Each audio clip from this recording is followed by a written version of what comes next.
ये बात उन दिनों की है जब मैं काम की तलाश में था। मुझे कहीं भी काम नहीं मिल रहा था। फिर मुझे एक पिज़्ज़ा शॉप में पिज़्ज़ा डिलीवर करने का काम मिल गया।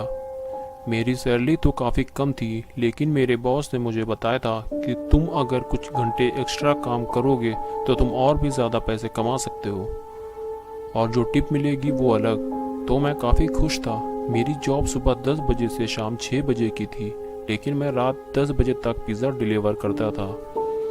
एक रोज़ जब मैं घर जाने वाला था, मेरे बॉस ने मुझे बुलाया और मुझसे कहा कि क्या तुम 2 घंटे और काम करना चाहोगे, क्योंकि रात में 12 बजे तक पिज़्ज़ा डिलीवरी के ऑर्डर आते रहते हैं।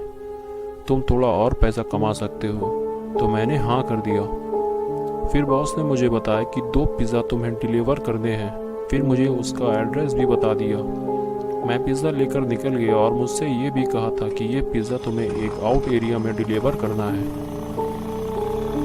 एक बार तो मैंने सोचा कि अपने दोस्त बुल्ली को भी अपने साथ ले जाऊं, लेकिन मुझे इसके लिए उसके घर जाना पड़ता, जिससे मेरा टाइम ख़राब होता, क्योंकि पिज़्ज़ा मुझे टाइम पर डिलीवर करना होता है। तो मैं अकेला ही निकल गया।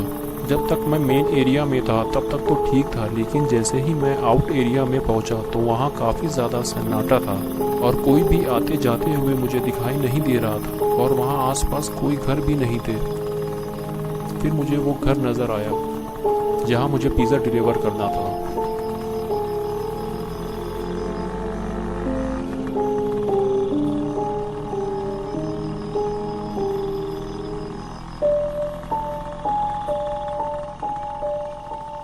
वहां पहुंचकर मैंने स्कूटर रोका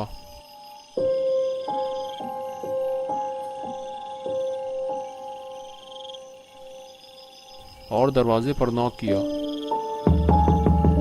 लेकिन कोई जवाब नहीं मिला। फिर मैंने और कई बार दरवाजे पर नॉक किया, लेकिन किसी ने भी दरवाज़ा नहीं खोला। मुझे लगा कि किसी ने हमें परेशान किया है। मुझे अब वापस चले जाना चाहिए, लेकिन तभी मुझे कुछ ऐसा दिखा जो मैंने पहले कभी नहीं देखा था। रात को इतने वीरान जगह पे मैंने एक साए को देखा, जो दिखने में तो किसी इंसान की तरह लग रहा था, और वो उल्टा खड़ा था। शायद खड़ी थी, क्योंकि उसके लंबे बाल थे, लेकिन मैं उसका चेहरा नहीं देख पा रहा था। मैं उसे साफ नहीं देख पा रहा था, इसलिए मैंने आगे बढ़कर उसके पास जाने का फैसला किया। मैं उसके पास जा पाता उससे पहले ही उस साए ने अजीब हरकतें शुरू कर दी। कभी वो बड़ा हो जाता, और कभी छोटा, और कभी वो गायब हो जाता। लेकिन जब मैंने उसे ध्यान से देखा तो एक बात मुझे बड़ी अजीब लगी, क्योंकि उस साए के ना तो हाथ थे और ना ही पैर।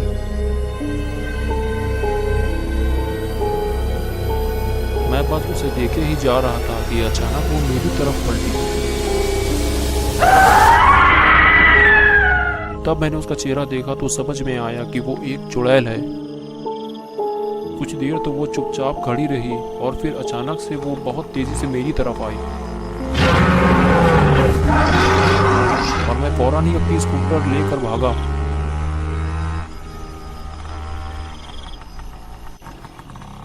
मैंने उसे कई बार पीछे पलट के भी देखा, लेकिन वो मुझे दिखाई नहीं दी, और फिर कभी भी मैंने पिज़्ज़ा डिलीवर नहीं किया।